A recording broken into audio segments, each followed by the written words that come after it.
नमस्कार दोस्तों, मैं हूं अंशिका सारडा। आज मैं फिर आपके लिए एक कहानी लेकर आई हूं। बांके बाजार एक छोटा सा गांव है, बिहार की राजधानी पटना से लगभग 200 किलोमीटर दूर। यहां के लोग खेती करके ही अपना जीवन चलाते थे, लेकिन धान और गेहूं की खेती यहां के लोग नहीं कर पा रहे थे क्योंकि सिंचाई का कोई साधन ही नहीं था। इसके चलते ज्यादातर गाँव के लोग गरीब ही थे और यही कारण था कि गाँव के युवा काम धंधे की तलाश में दूसरे शहरों में चले जाया करते थे। उसी इलाके में एक किसान रहता था और उसके बेटे भी काम धंधे की तलाश में घर छोड़कर चले गए। अब घर में बच्चे नहीं थे तो उसका भी मन नहीं लगता था, इसलिए वो अपने मवेशी चराकर ही टाइम पास कर लिया करता था। लेकिन एक दिन बकरी चराते हुए उसके मन में ख्याल आया कि अगर गांव में पानी आ जाए तो फिर फसल उगाई जा सकती है और ऐसे में गांव के लोगों को गांव छोड़कर बाहर नहीं जाना पड़ेगा। उसने देखा कि उसके गांव के आसपास बारिश तो अच्छी हो रही थी, लेकिन पानी रोक लेता था एक पहाड़। फिर उस पूरे इलाके में घूमकर पहाड़ पर ठहरे पानी को खेत तक ले जाने का उसने नक्शा तैयार किया और पहाड़ से ज्यादा मजबूत अपने इरादों के साथ वो काम में जुट गया। काम था पहाड़ को काटकर नहर बनाने का।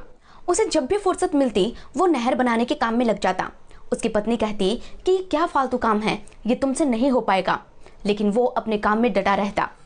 और फिर 1 नहीं, 2 नहीं, 3 नहीं, 5 नहीं, 10 नहीं, बल्कि पूरे 30 साल के परिश्रम के बाद उसने गांव में एक नहर बना दी, जो उसने उस पहाड़ को काट कर बनाई थी। अकेले फावड़ा चलाकर करीब 3 किलोमीटर लंबी, 5 फीट चौड़ी और 3 फीट गहरी नहर उसने बना दी, वो भी बिना किसी की मदद के। उस किसान ने अपने चट्टान जैसे मजबूत इरादों से एक पहाड़ को काटा ही नहीं, बल्कि पहाड़ को काट कर नहर का निर्माण कर दिया।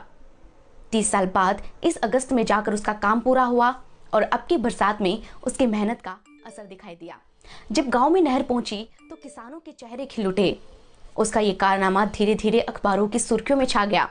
जी हाँ, ये किसान लोंगी भुइयां ही हैं, जिनका नाम आज पूरे देश में चर्चा में है। लोंगी की सरकार और सिस्टम ने कोई मदद नहीं की, लेकिन वो खुद अपने काम में लगे रहे और सफल भी हुए। नतीजा ये निकला कि आज वो देश के नए माउंटेन मैन के नाम से प्रसिद्ध हो गए हैं। लोंगी की मदद के लिए आगे आए अब आनंद महिंद्रा। लोंगी को एक ट्रैक्टर चाहिए था, जो आनंद महिंद्रा ने उन्हें देने का वादा किया है। फेस ऑफ द वीक में मैंने आपको ये कहानी इसलिए सुनाई क्योंकि लोंगी एक मिसाल है। उनकी कहानी बताती है कि पहाड़ से भी मजबूत अगर कुछ है तो वो है इंसान का इरादा। 70 साल के लोंगी भुइयां की जितनी तारीफ की जाए उतनी कम है। तो दोस्तों, लोंगी भुइयां की ये कहानी आपको कैसी लगी मुझे कमेंट सेक्शन में जरूर बताएं। ये रिपोर्ट पसंद आई हो तो इसे जरूर शेयर करें और इसी तरह की दूसरी रिपोर्ट देखने के लिए हमारे फेसबुक पेज को लाइक कर लें और यूट्यूब चैनल को सब्सक्राइब कर लें। धन्यवाद।